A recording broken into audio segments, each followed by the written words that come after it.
In the old paradigm of from the West to the rest, we had a basic idea of what a mission agency looked like.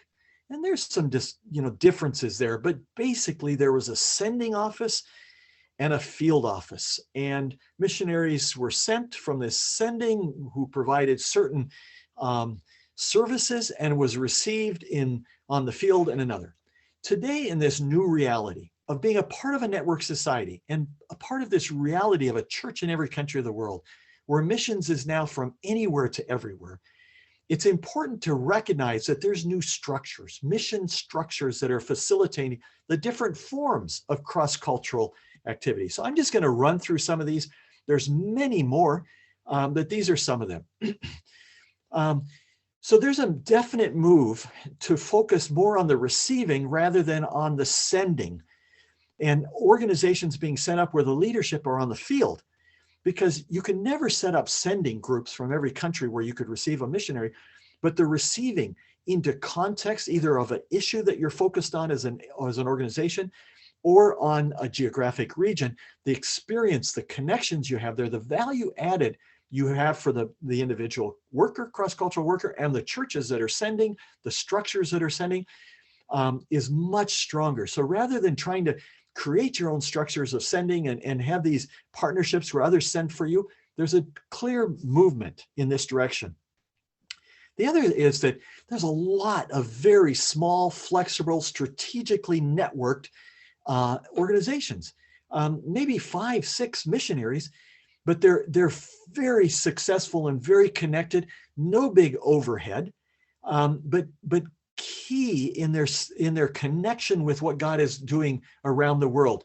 Many groups are going this way rather than trying to build up large sending and trying to find the sustainability of these large structures.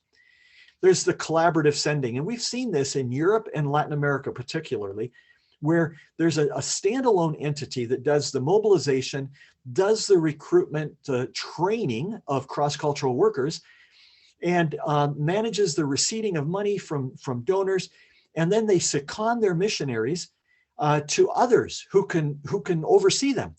And so they don't provide field service of receiving or anything like that. So these are the groups that we're seeing. And the big trend we're seeing here with collaborative sending entities is that they're sending more and more of their workers and seconding them to majority world or host believer led ministries. A church, in Lagos, that's led by Nigerian pastors and leaders to do outreach among the trafficked in Lagos. That context, so they're more and more of these collaborative sendings are seconding actually to national led or host believer led ministries and doing it really well. There's the outsourcing of sending services. In the past, the Western agencies have done all of these services in-house. They don't need to anymore. These can be outsourced for a fraction of the cost, really cheaply and very well done. And we'll deal with some of that under a video dealing with traditional structures and how they're trying to adjust and what needs to be done there.